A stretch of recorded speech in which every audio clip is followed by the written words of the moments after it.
Hi friends नमस्कार मु कनकलता दास आपको स्वागत कर मो चैनल कनकलता क्रिएशन को आशा करुँच आपने भलरे सुख शांति कुशल सुस्थिर थे आम घरे केमी होम चौड़ू बा चोरू सामग्री तैयारी करवा मुझे करी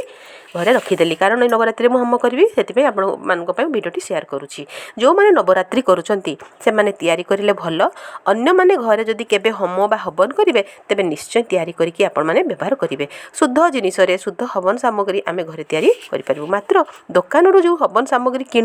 केबे केबे पोक लग जाए आउ यही हवन सामग्री को जब आम अग्नि पकईदेव तो पोकटी जलिज मरीज ना ता भल नुहे अशुभ आम कहीं भी सेमती करूँ निजे न तैयारी करके होम काठ आपने भलसे देखिए जमी पोकरा नथिबो मार्केट सब जिन कि आने धोईकी रखीदे कि पाछुटी सफा करदे तिल बा राशि जी आने तार अधा अन्य सब जिन किणे से सब जिन गुड़िक है तिल जोटा राशि कहुए गहम अरुआ चाउल जौ घी महू गुड़ गुगुल लवंग इलायची पंचमेवा जड़ी बुटी मु पंचमेवा किणी नथली आर थर कि पोक होता है मुझे किणनी आमती ही करी पंचमा जो आम पंचमेवा कहूँ क्या कहूँ सुखिला नड़िया काजू माखाना चिरंजी जुआरा जहाँ मिल आनी ना सेमती करी आ जड़ी बुटी पूजा स्टोर मिल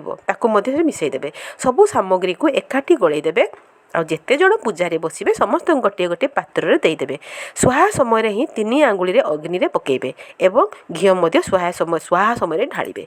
आशा करछि भिडियोटी भल लगे लाइक शेयर कमेंट्स करेंगे सब्सक्राइब करके भूलिए नहीं माँ दुर्गा कृपा आपण मैंने भलरे सुख शांति खुश सुस्थ रुहतु आज टिप्स आपण मैंने जदि लुण प्लास्टिक जगह रखुंट तेज चेंज कर दिंतु काच पात्र रखु यह घर पर शुभ अटे thank you have a nice day nice life.